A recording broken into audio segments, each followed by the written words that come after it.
Hi hello నమస్తే welcome to India's largest digital media Suman TV. ఈ రోజు మనతో పాటు మాట్లాడడానికి సుశ్రుత ఆయుర్వేద హాస్పిటల్ డాక్టర్ జీవి పూర్ణచంద్ గారు ఉన్నారు. మరి విటమిన్ B12 డెఫిషియన్సీ అంటే ఏంటి, ఎవరిలో ఈ ప్రాబ్లం చూస్తూ ఉంటాము, సిమ్టమ్స్ ఎలా ఉంటాయి, వీటన్నిటి గురించి ఈ రోజు డాక్టర్ గారిని అడిగి తెలుసుకుందాం. నమస్తే డాక్టర్ గారు. నమస్తే అమ్మా. సార్, విటమిన్ B12 డెఫిషియన్సీ ఎవరిలో ఈ ప్రాబ్లం చూస్తూ ఉంటాం సార్, సిమ్టమ్స్ ఎలా ఉంటాయి, దీనికి టైప్స్ ఎలా ఉంటాయి? బి కాంప్లెక్స్ అనేది అనేక విటమిన్ల ఒక గ్రూపు. భారతీయ ఆహారపు విధానంలో కూరగాయలు మాంసము సమానంగా తీసుకుంటూ ఉంటారు. ఎక్కువగా భారతీయులు శాకాహారులు, తక్కువగానే మాంసాహారులు. కాబట్టి శాకాల నిండాను బి కాంప్లెక్స్ ఉంటుంది.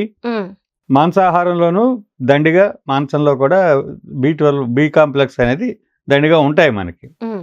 మరి అయినా కానీ డెఫిషియన్సీ ఎందుకు వస్తుంది?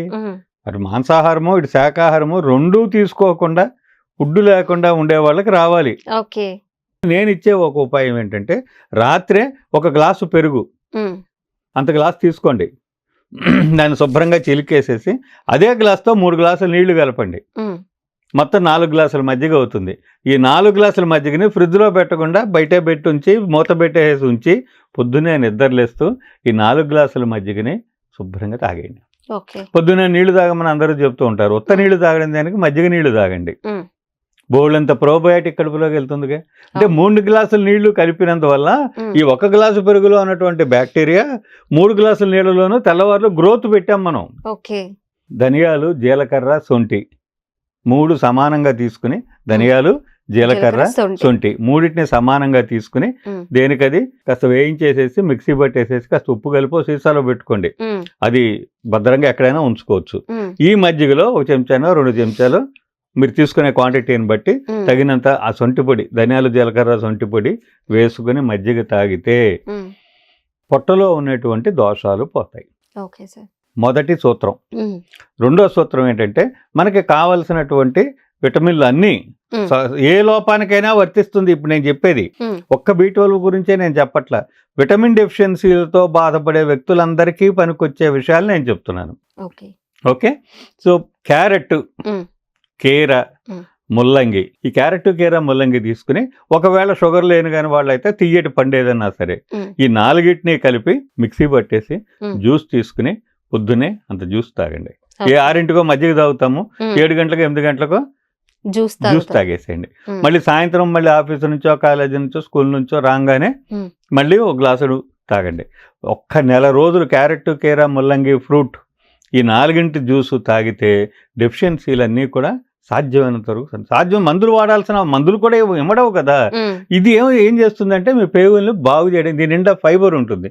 ఈ ఫైబరు పేగుల్లోకి వెళ్ళి, ఇప్పుడు బి కాంప్లెక్స్ మాత్ర వేసుకుంటే అందులో ఫైబర్ ఉండదు, అదేమి జీర్ణశక్తిని పెంచడానికి అదేమి దోహదపడదు. కానీ ఇందులో విటమిన్లు ఉన్నాయి. ఈ విటమిన్లు ఫైబర్తో కూడి ఉంటాయి కాబట్టి ఈ ఫైబర్ కడుపులోకి వెళ్ళి మన పేగుల్లో ఉండే దోషాలని సరి చేస్తుంది. ఓకే అండి. అది కోలాన్లో ఒక పార్ట్లో కొన్ని మనకి ఆటో ఇమ్యూన్ డిసీజెస్ అంటాం. అంటే ఆటో ఇమ్యూన్ డిసీజెస్ అంటే అర్థం ఏంటంటే, మన వ్యాధి నిరోధక శక్తి, మన రక్షణ యంత్రాంగం చెడ్డ వాటిని కొట్టాల్సింది పోయి, లేదా కొడుతూ మంచి వాటిని కూడా దెబ్బ కొడుతుంది. సో మన పోలీసులే మనల్ని కొట్టినట్టు అది ఆటో ఇమ్యూన్ డిసీజ్ అంటే. అప్పుడు ఏమవుతుంది, అట్లా కొట్టడం వలన B12ని అబ్సార్బ్ చేసేటువంటి కణజాలాన్ని ఈ ఆటో ఇమ్యూన్ సిస్టమ్ దెబ్బ కొడుతుంది. అందువలన డెఫిషియన్సీ వస్తుంది. సో ఎప్పుడైతే మనం ఈ క్యారెట్, కీర, ముల్లంగి, ఫ్రూట్ ఈ జ్యూస్ మనం ఒక రెగ్యులర్గా ఒక రెగ్యులర్ ఇంటర్వెల్లో రోజు కనుక మనం 1 నెల రోజులు 2 నెలలు కనుక మనం వరుసగా ఇస్తూ ఉంటే ఆటో ఇమ్యూన్ డెఫిషియన్సీస్ని, డిసీజెస్ని కొంత అదుపు చేసి ఈ సిస్టమ్స్ అంతా కూడా మళ్ళీ రెక్టిఫై కావడానికి ఉపయోగపడుతుంది. చాలా సింపుల్ రెమెడీస్.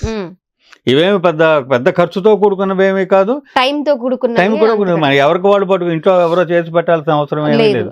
ఎవరిది వాళ్లే మనం దీన్ని సరి చేసుకోవచ్చు. ఇది రెండవ సూత్రం. మూడవ సూత్రం ఇప్పటి వరకు పొట్టను బాగు చేసేవి.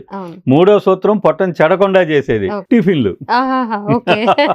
సాధ్యమైనంత వరకు పోని వారంలో ఒక్కరోజు, పిల్లలు ఎంత కూడా ఇష్టపడి వాళ్ళు అంగీకరించారు కాబట్టి వాళ్ళ కోసం అని చెప్పనన్నా వారంలో ఒక్కరోజు మాత్రమే టిఫిన్లకు కేటాయించి మిగతా 6 రోజులు హాయిగా పెరుగన్నం తిని మన పనులకు మనం వెళ్ళిపోవడం.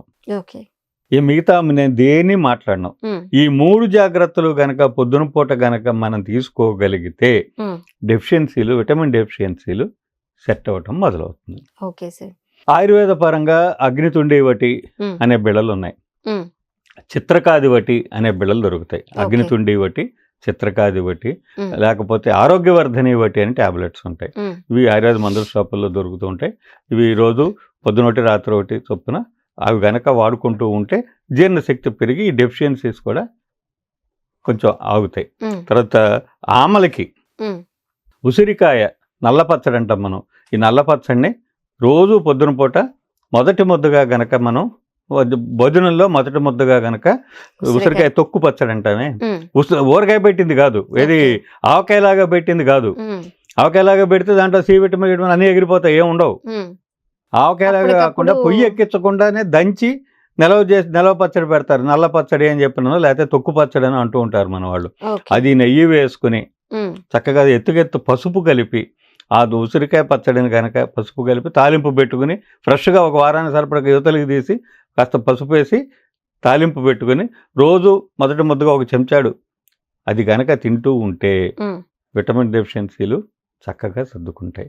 త్రిఫలా చూర్ణం అంటాం. ఈ త్రిఫలా చూర్ణం ఒకటి వాడుకుంటూ ఉంటే రెగ్యులర్గా కాస్త మజ్జిగలో కలుపుకుని తాగడం కానీ ఏదైనా కనుక చేస్తూ ఉంటే త్రిఫలా చూర్ణం ఈ డెఫిషియన్సీలకి పేగుల్ని తట్టుకునేలాగా చేస్తాయి. అర్థమైందండి? సో పేగుల్ని బాగు చేసుకుంటే విటమిన్ డెఫిషియన్సీలు తగ్గుతాయి అనేటువంటిది ఇందులో అంతఃసూత్రం మనం చెప్పింది. ఓకే.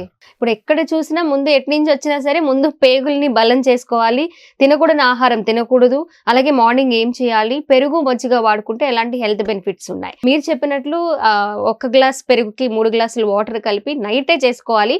ఇంకొకటి డాక్టర్ గారు చెప్పారు అంతకు ముందే, షేక్ చేసేసి మజ్జిగ రెడీ చేసుకోవడము, లేకపోతే విస్కర్లతో చేయడము, ఇలా కాకుండా మజ్జిగ కవ్వంతో చిలికించిన మజ్జిగను వాడుకోవడం వల్ల ఎక్కువ మనం మేలు పొందుతాము. అలాగే తేలిగ్గా అరిగే గుణం వస్తుంది. Okay sir.